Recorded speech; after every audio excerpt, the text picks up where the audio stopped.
ಸಹಜವಾಗಿ ದೊಡ್ಡ ಮಟ್ಟದ ಕುತೂಹಲ ಇತ್ತು. ಬಾಬರ್ ಮಸೀದಿಯಲ್ಲಿ ಸಿಕ್ಕಿರುವ ರಾಮನ ಮೂರ್ತಿ ಹೇಗಿರಬಹುದು, ರಾಮ ಹೇಗೆ ಕಂಗೊಳಿಸಬಹುದು, ಪ್ರತಿನಿತ್ಯ ಅಯೋಧ್ಯೆಯಲ್ಲಿ ಪೂಜಿಸಲ್ಪಡುವ ರಾಮ ಮೂರ್ತಿಯನ್ನ ಕಣ್ತುಂಬಿಕೊಳ್ಬೇಕು ಅಂತ ಅನೇಕ ಜನ ಕಾಯ್ತಾ ಇದ್ರು. ರಿಪಬ್ಲಿಕಾನಾದಲ್ಲಿ ಎಕ್ಸ್ಕ್ಲೂಸಿವ್ ರಾಮನ ಮೂರ್ತಿಯ ದೃಶ್ಯವನ್ನ ನಿಮ್ಮ ಮುಂದೆ ಇಡುವಂತಹ ಪ್ರಯತ್ನ ಇದು. ರಿಪಬ್ಲಿಕಾನಾದಲ್ಲಿ ಸೂಪರ್ ಎಕ್ಸ್ಕ್ಲೂಸಿವ್ ನಿತ್ಯ ಅಯೋಧ್ಯೆಯಲ್ಲಿ ಪೂಜಿಸಲ್ಪಡುವ ರಾಮನ ಮೂರ್ತಿ ಹೇಗಿದೆ ಗೊತ್ತಾ?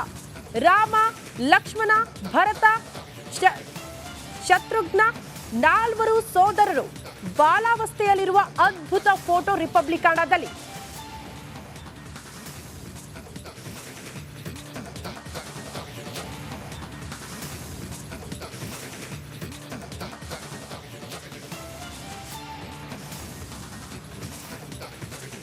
ದೃಶ್ಯ ನೋಡ್ತಾ ಇರೋದು ನಾವು ಬಾಬ್ರಿ ಮಸೀದಿಯಲ್ಲಿ ಸಿಕ್ಕ ರಾಮನ ಮೂರ್ತಿ ಎಕ್ಸ್ಕ್ಲೂಸಿವ್ ಆಗಿ ರಿಪಬ್ಲಿಕಾನಾದಲ್ಲಿ ಪ್ರತಿನಿತ್ಯ ಅಯೋಧ್ಯೆಯಲ್ಲಿ ಪೂಜಿಸಲ್ಪಡುವ ರಾಮನ ಮೂರ್ತಿ ಹೀಗಿದೆ.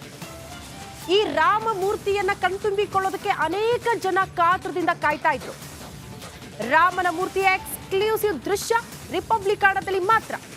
ರಿಪಬ್ಲಿಕಾನಾ ಸೂಪರ್ ಎಕ್ಸ್ಕ್ಲೂಸಿವ್ ಆಗಿ ಅಯೋಧ್ಯೆಯಲ್ಲಿ ರಿಪಬ್ಲಿಕಾನದ ಸದ್ಯ ಅಲ್ಲಿನ ಸಂಭ್ರಮ ಸಿದ್ಧತೆಗಳ ಬಗ್ಗೆ ಸಂಪೂರ್ಣ ಮಾಹಿತಿಯನ್ನ ನಿಮ್ಮ ಮನೆಗಳಿಗೆ ತಲುಪಿಸುವಂತಹ ಕೆಲಸವನ್ನ ರಿಪಬ್ಲಿಕಾನ ಮಾಡ್ತಾ ಇದೆ.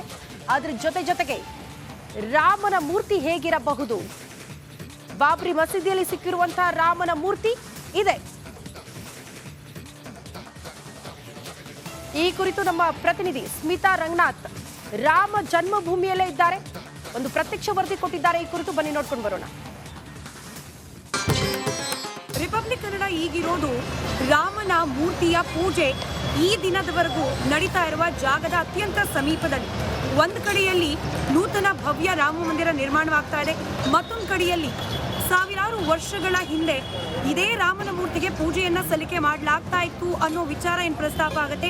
ಅದೇ ಮೂರ್ತಿಯನ್ನ ಈ ದಿನದಲ್ಲೂ ಕೂಡ ಇಟ್ಟು ಪೂಜೆಯನ್ನ ಸಲ್ಲಿಕೆ ಮಾಡ್ತಾ ಇರುವ ಜಾಗದಲ್ಲಿ ಯಾವ ಮೂರ್ತಿ ಇದ್ದ ದೇಗುಲವನ್ನ 1500 ದಶಕದಲ್ಲಿ ಬಾಬರನ ಸೇನಾಧಿಪತಿಗಳು ಧ್ವಂಸ ಮಾಡಿದ್ರು ಅನ್ನೋ ಇತಿಹಾಸ ಇದೆಯೋ, ಯಾವ ಮೂರ್ತಿ 1949ರಲ್ಲಿ ಬಾಬ್ರಿ ಮಸೀದಿಯ ಕಾಂಪೌಂಡ್ನ ಒಳಗಡೆ ಪ್ರತ್ಯಕ್ಷ ಆಗಿತ್ತು ಅನ್ನೋ ಇತಿಹಾಸವಿದೆಯೋ, ಯಾವ ಮೂರ್ತಿಗೋಸ್ಕರ ಸಂಘರ್ಷ, ಯಾವ ಮೂರ್ತಿಗೋಸ್ಕರ ಹೋರಾಟ, ಯಾವ ಮೂರ್ತಿಗೋಸ್ಕರ ಪ್ರಾಣ ತ್ಯಾಗಗಳು ಆಗೋಯ್ತೋ ಅದೇ ಮೂರ್ತಿಗೆ ಪ್ರತಿನಿತ್ಯ ಪೂಜೆ ಸಲ್ಲಿಕೆ ಆಗ್ತಾ ಇರುವ ಜಾಗದ ಅತ್ಯಂತ ಸಮೀಪದಲ್ಲಿದ್ದೀವಿ.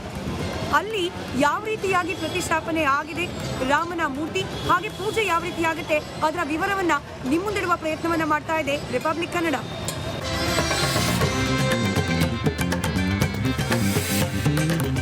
ಹಿಂದೆ ಗಮನಿಸ್ತಾ ಇರೋದು ನೂತನವಾಗಿ ನಿರ್ಮಾಣವಾಗ್ತಾ ಇರುವ ರಾಮ ಮಂದಿರ. ಅದರ ಈ ಭಾಗದಲ್ಲಿ ನಾವು ಗಮನಿಸಿದ್ರೆ ಸದ್ಯಕ್ಕೆ ರಾಮಲಲ್ಲನನ್ನ ಈ ಭಾಗದಲ್ಲಿ ಒಳಗೆ ಇರಿಸಲಾಗಿದೆ. ಇಲ್ಲಿ ಸಾರ್ವಜನಿಕರ ಪ್ರವೇಶಕ್ಕೆ ಕಂಪ್ಲೀಟ್ ಆಗಿ ನಿರ್ಬಂಧ. ಸದ್ಯಕ್ಕೆ ಅದೇ ಜನವರಿ 22ರ ನಂತರದಲ್ಲಿ ನನ್ನ ಹಿಂಭಾಗದಲ್ಲಿ ನಿರ್ಮಾಣವಾಗ್ತಾ ಇರುವ ನೂತನ ಭವ್ಯ ಮಂದಿರದಲ್ಲಿ ಶ್ರೀರಾಮನ ಪ್ರತಿಷ್ಠಾಪನೆ ಆಗುತ್ತೆ, ನೂತನ ಮಂದಿರದ ಲೋಕಾರ್ಪಣೆ ಆಗುತ್ತೆ.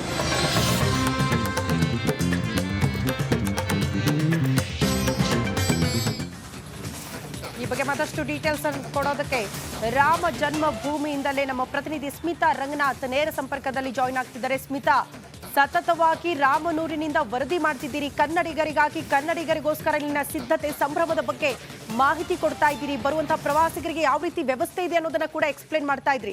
ಸದ್ಯ ಎಲ್ಲಿದ್ದೀರಿ, ಅಲ್ಲಿನ ವಿಚಾರಗಳ ಬಗ್ಗೆ ಮಾಹಿತಿ ಕೊಡ್ತಾ ಹೋಗೋದಾದ್ರೆ ವೀಕ್ಷಕರಿಗೆ.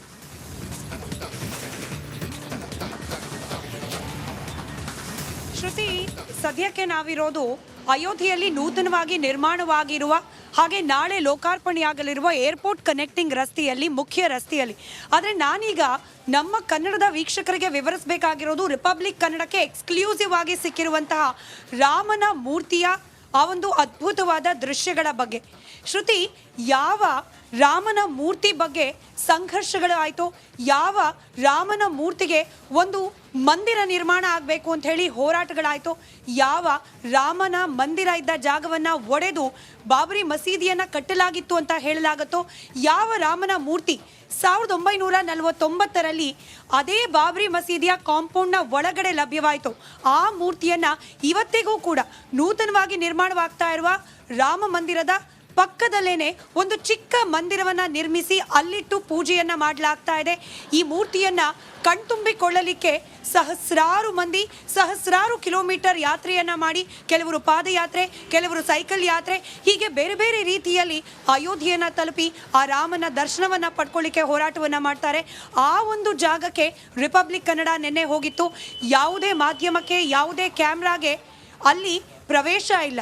ಅಂಥದ್ರಲ್ಲೂ ಕೂಡ ರಿಪಬ್ಲಿಕ್ ಕನ್ನಡ ವಿಶೇಷವಾಗಿ ಅಲ್ಲಿನ ದೇವಸ್ಥಾನ ಟ್ರಸ್ಟ್ಗೆ ಮನವಿಯನ್ನ ಮಾಡಿಕೊಂಡು ಅಲ್ಲಿಂದ ಒಂದು 2-3 ಫೋಟೋಗಳನ್ನು ಪಡೆಯುವಲ್ಲಿ ಯಶಸ್ವಿಯಾಗಿದೆ. ಅದನ್ನು ನಮ್ಮ ಕನ್ನಡದ ವೀಕ್ಷಕರಿಗೆ ತೋರಿಸುವ ಪ್ರಯತ್ನವನ್ನು ನಾವು ಮಾಡ್ತಾ ಇದ್ವಿ. ಶ್ರುತಿ, ನಿಜಕ್ಕೂ ಹೇಳಬೇಕು ಅಂತಂದರೆ ಅಯೋಧ್ಯೆಯಲ್ಲಿ ನೂತನವಾದ ರಾಮ ಮಂದಿರ ನಿರ್ಮಾಣವಾಗ್ತಿದೆ. ಹಾಗೆ ಇಲ್ಲಿ ಗಲ್ಲಿ ಗಲ್ಲಿಯಲ್ಲೂ ಕೂಡ ನೂರಾರು ಮಂದಿರಗಳು ಸಿಗ್ತಾ ಹೋಗುತ್ತೆ. ಆದರೆ ಆ ಒಂದು ಮೂರ್ತಿಯ ಮುಂದೆ ಹೋಗಿ ನಿಲ್ಲುವ ಕ್ಷಣ ಇದೆಯಲ್ಲ, ಕಣ್ಣು ಮುಂದೆ ಬರೋದು ವರ್ಷಾನುಗಟ್ಲೆ ನಡೆದ ಸಂಘರ್ಷ, ವರ್ಷಾನುಗಟ್ಲೆ ಹೋದ ಪ್ರಾಣ ಬಲಿದಾನಗಳು. ಆ ರಾಮನ ಮೂರ್ತಿ, ಸಾಮಾನ್ಯವಾಗಿ ನಾವು ದೇವರ ಬಳಿ ಹೋಗಿ ನಿಂತ್ಕೊಂಡಾಗ ಕಾಪಾಡಪ್ಪ ದೇವರೇ ಅಂತ ಹೇಳಿ ಕೇಳ್ಕೊಳ್ತೀವಿ. ಆದರೆ ನಿಜಕ್ಕೂ ಕೂಡ ಆ ರಾಮನ ಮೂರ್ತಿಯ ಮುಂಭಾಗದಲ್ಲಿ ಹೋಗಿ ನಿಂತಾಗ ನಿನ್ನನ್ನು ಕಾಪಾಡುವ, ನಿನ್ನ ಆದರ್ಶಗಳನ್ನು ಕಾಪಾಡುವ, ಹಾಗೆ ನಿನ್ನ ಮಂದಿರವನ್ನು ಕಾಪಾಡುವ ಹೊಣೆ ನಮ್ಮದು, ಆ ಜವಾಬ್ದಾರಿ ನಮ್ಮದು ಅಂತ ಹೇಳಿ ಏನು ಕೋಟ್ಯಾಂತರ ಮಂದಿ ಹಿಂದೂ ರಾಮ ಭಕ್ತರು ಹೋರಾಟವನ್ನು ನಡೆಸಿದ್ರು. ಅವರೆಲ್ಲರ ಹೋರಾಟ, ಅವರೆಲ್ಲರ ಬಲಿದಾನ ಒಂದು ಕ್ಷಣ ಕಣ್ಮುಂದೆ ಬಂದ್ಬಿಡುತ್ತೆ. ಶ್ರುತಿ, ನಿಜಕ್ಕೂ ಕೂಡ ರೋಮಾಂಚನ ಅನ್ನೋದು ಯಾವ ರೀತಿ ಇರುತ್ತೆ, ಯಾವ ರೀತಿ ದೈವ ಸನ್ನಿಧಿಯಲ್ಲಿ ನಿಂತಾಗ ನಮ್ಮನ್ನು ನಾವು ಮರೆತು ದೇವರಿಗೆ ಸಮರ್ಪಣೆ ಮಾಡ್ಕೊಂಡು ಬಿಡ್ತೀವಿ, ಆ ರೀತಿಯ ಅನುಭವ ಆ ರಾಮನ ಆ ಗರ್ಭಗುಡಿಯ ಮುಂಭಾಗದಲ್ಲಿ ಆಗಿದ್ದು. ಆ ಒಂದು ಫೋಟೋವನ್ನು, ಆ ಒಂದು ಭಾವಚಿತ್ರವನ್ನು ರಿಪಬ್ಲಿಕ್ ಕನ್ನಡ ಎಕ್ಸ್ಕ್ಲೂಸಿವ್ ಆಗಿ ಆಕ್ಸೆಸ್ ಮಾಡಿದೆ. ನಮ್ಮ ರಿಪಬ್ಲಿಕ್ ಕನ್ನಡದ ವೀಕ್ಷಕರಿಗೆ ಅದನ್ನು ತಲುಪಿಸುವ ಕೆಲಸ ಮಾಡ್ತಾ ಇದೆ. ಇನ್ನೇನು ಕೆಲ ದಿನಗಳಲ್ಲಿ ಭವ್ಯವಾದ ರಾಮ ಮಂದಿರ ನಿರ್ಮಾಣವಾಗುತ್ತೆ. ಅಲ್ಲಿ ಕರ್ನಾಟಕದ ಶಿಲ್ಪಿಯೂ ಸೇರಿದಂತೆ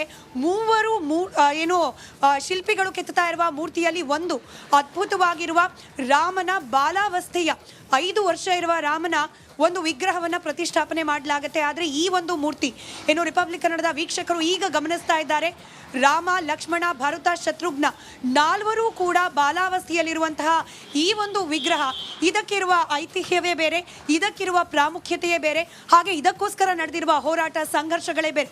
ಇದನ್ನು ಬಹುಶಃ ಇನ್ನು ಕೆಲವು ದಿನಗಳ ನಂತರದಲ್ಲಿ ನೋಡುವ ಅವಕಾಶ ಬಹಳಷ್ಟು ಮಂದಿಗೆ ಸಿಗಲಿಕ್ಕೆ ಸಾಧ್ಯವಿಲ್ಲ.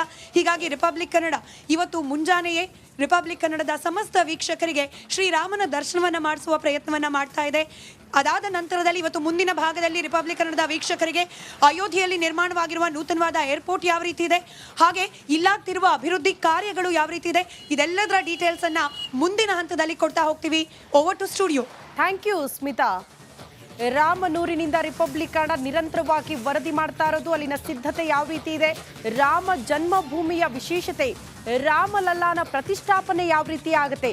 ಈಗ ರಾಮಲಲ್ಲ ನಾವು ದಿನನಿತ್ಯ ಪೂಜೆ ಮಾಡುವಂಥ ಶ್ರೀರಾಮನ ಮೂರ್ತಿ ಯಾವ ರೀತಿ ಇರಬಹುದು ಅನ್ನುವಂಥ ಕುತೂಹಲ ಇತ್ತು. ಆ ಬಾಬರಿ ಮಸೀದಿಯಲ್ಲಿ ಸಿಕ್ಕಿರುವಂಥ ಶ್ರೀರಾಮನ ಮೂರ್ತಿ ಇದೇ ರೀತಿಯಾಗಿದೆ. ಎಕ್ಸ್ಕ್ಲೂಸಿವ್ ಆಗಿ ನಿಮಗೆ ತೋರಿಸುವಂಥ ಪ್ರಯತ್ನವನ್ನ ರಿಪಬ್ಲಿಕ್ ಕನ್ನಡ ಮಾಡಿದೆ. ನಮ್ಮ ಪ್ರತಿನಿಧಿ ಸ್ಮಿತಾ ಹೇಳ್ತಾ ಇದ್ರು, ಯಾರಿಗೂ ಕೂಡ ಅವಕಾಶ ಇರಲಿಲ್ಲ ಆ ಮೂರ್ತಿಯ ಫೋಟೋ ತಗೊಳ್ಳೋದಕ್ಕೆ, ವಿಡಿಯೋಗಳನ್ನ ಮಾಡ್ಕೊಳ್ಳೋದಕ್ಕೆ. ಬಟ್ ನಾವು ಸತತವಾಗಿ ಮನವಿಯ ಬಳಿಕ ಅಲ್ಲಿ ಫೋಟೋ ಕೂಡ ಲಭ್ಯವಾಗಿದೆ. ಶ್ರೀರಾಮನ ಮೂರ್ತಿಯನ್ನ ಕನ್ನಡಿಗರಿಗೆ ತೋರಿಸುವ ಪ್ರಯತ್ನವನ್ನ ರಿಪಬ್ಲಿಕ್ ಕನ್ನಡ ಮಾಡ್ತಾ ಇದೆ.